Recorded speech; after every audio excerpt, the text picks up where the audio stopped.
Well, we stay in the Iranian capital. Hamidreza Gholamzadeh is an Iranian Foreign Policy Analyst. Welcome to the News Hour. Your reaction to what we heard there, also Trump telling Congress that hostilities with Iran that started on February the 28th have terminated? From the President Trump that we know and we have seen for the past not only 2 months, actually past 2 years, I would expect that this would be an end to the 60 days so far. And tomorrow we might wake up to a new round of attacks and aggressions to reset the clock and claim that we have done that 60 days and now it is a new round of attacks, and the 60 days counting should be started again from zero. So that's the President Trump that I actually expect to act.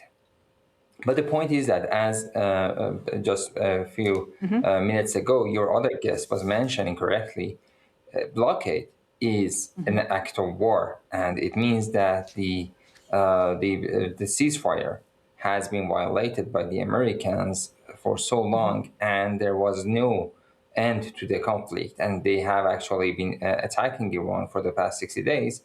And long as the blockade is in place, the war is going on, and there is no termination to that.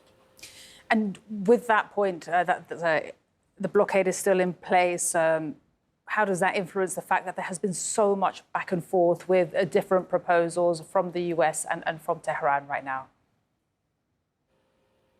Well, to the extent of my knowledge, majority of these claims are fake news and, let's say, market manipulation made by the American administration. Because there is no certain news and certain resources about this claim that Iran has sent a new proposal.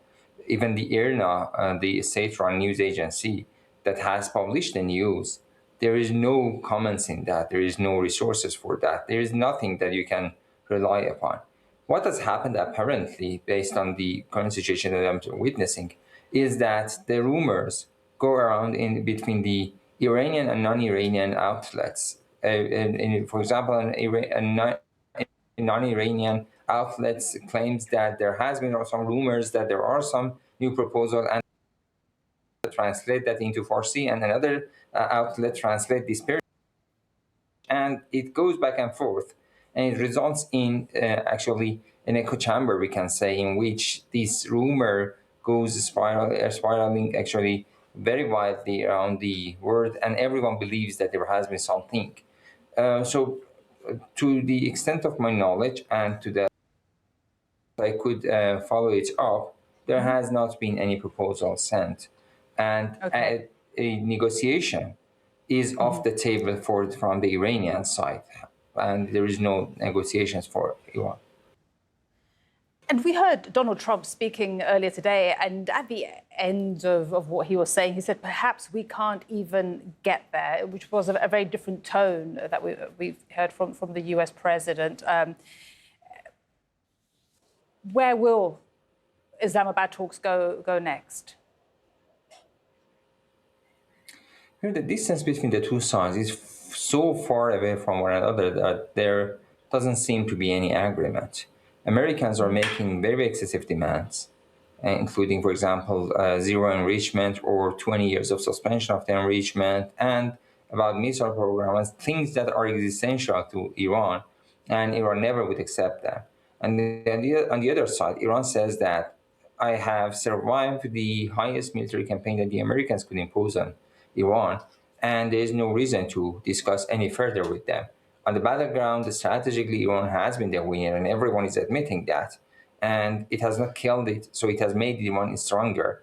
And there is no need to give up some of the rights. And for the nuclear issue, Iran has always discussed that, has negotiated the nuclear program in order to prevent war. And for the past 2 times, Iran has been in the middle of negotiations that has been attacked. So that option is again removed, and there is no prevention from the military warfare, and there is military warfare right now going on. So Iran does not want to give up anything, and says that with the control over the Strait of Hormuz and with the pressure that I can put on not only American economy, but also the global economy, I can force Americans to step back, and I can force the American allies in the region to step back and to find my security and to guarantee my security based on the realities on the ground. So for that, you are not going to negotiate these guarantees with the Americans. You need to force it to the Americans. So that is the Iranian mindset right now going on. And with that, I don't think that any options would be available for negotiations or agreements possible in Islamabad. And of course, Islamabad did not play a correct role for a mediator in terms of exchanging ideas and solutions between the two sides. Hamidreza, thank you so much for speaking about how you see the Iranian mindset at the moment and breaking that down for us. Hamidreza Gholamzadeh, an Iranian foreign policy analyst, live there from Tehran. Thank you so much. Thank you very much.